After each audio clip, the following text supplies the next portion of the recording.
तो चलिए दोस्तों, थोड़ा सा हमारे पिछली वीडियो में लास्ट पार्ट इस वीडियो का रह गया था, तो अब हम उसी को कंटिन्यू करते हैं।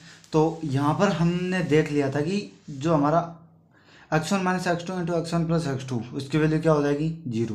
तो यहाँ से हमने क्या कंक्लूजन निकाला कि either x1 minus x two बराबर जीरो और x1 प्लस एक्स टू बराबर जीरो। यहाँ से x1 बराबर एक्स टू और x1 बराबर माइनस एक्स टू। तो अब हम केस फर्स्ट क्या लेके चलते हैं कि इफ़ x1 बराबर एक्स टू, तो यहाँ से हम क्या निष्कर्ष निकाला कि हमारे पास जो इक्वेशन थी W1 x1 plus W2 x2 बराबर जीरो।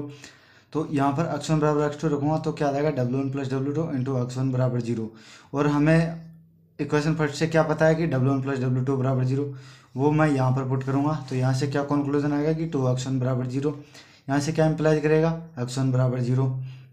अब x1 बराबर x2 था हमारा, तो यहाँ से क्या हो जाएगा, x1 बराबर x2 बराबर जीरो। अब मैं इसको ना इक्वेशन थर्ड के अंदर पुट करता हूँ। इक्वेशन थर्ड में x1 बराबर x2 बराबर जीरो, तो जीरो बराबर क्या हो जाएगा, 2/3। This is not possible. तो अब हम आगे चलते हैं।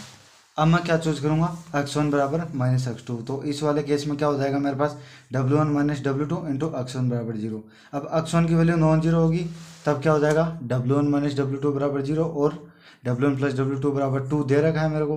तो यहाँ से जब मैं इन दोनों इक्वेशंस को ऐड करूँगा ना, तो क्या हो जाएगा, 2 इंटू W1 बराबर 2। तो यहाँ से क्या इंप्लाइज होगा, W1 बराबर 1। अब W1 प्लस W2 बराबर 2 दिया था, तो W1 की वैल्यू 1 यहाँ पर डालूंगा। तो यहाँ से W2 की वैल्यू कितनी आ जाएगी, 2 माइनस 1 इज इक्वल्स टू 1। तो W2 बराबर 1। अब W2 की वैल्यू 1 आई, और क्या गिवन है, x1 बराबर माइनस एक्स टू। इन दोनों इक्वेशंस को मैं कहाँ पर डालूंगा, इक्वेशन नंबर थर्ड के अंदर। इक्वेशन थर्ड में W1 W2 1 है और x2 बराबर माइनस एक्स वन डालोगे तो कितना हो जाएगा, x1 whole square plus x1 whole square is equals to 2/3। तो देखते हैं, तो यहाँ से कितना हो जाएगा, 2 इंटू x1 का होल स्क्वायर बराबर 2/3। यहाँ से x1 का होल स्क्वायर बराबर 1/3। यहाँ से x1 बराबर प्लस माइनस 1/√3। अब यहाँ पर ना आप या तो x1 बराबर प्लस 1/√3 ले लो या माइनस 1/√3। जैसे आप कोई भी एक लोगे, जैसे मैंने x1 बराबर 1/√3 लिया, तो x2 कितना हो जाएगा, माइनस 1/√3। तो अब यहाँ से जो हमारे पास फॉर्मूला निकल के आता है, वो क्या आता है कि integration -1 to 1 f of x into D x. इसकी वैल्यू कितनी आ जाएगी, W1 f of x1 plus W2 f of x2। अब W1 W2 की वैल्यू तो कितनी है, 1 1। तो x1 और x2 की वैल्यू कितनी है, -1/√3 और 1/√3।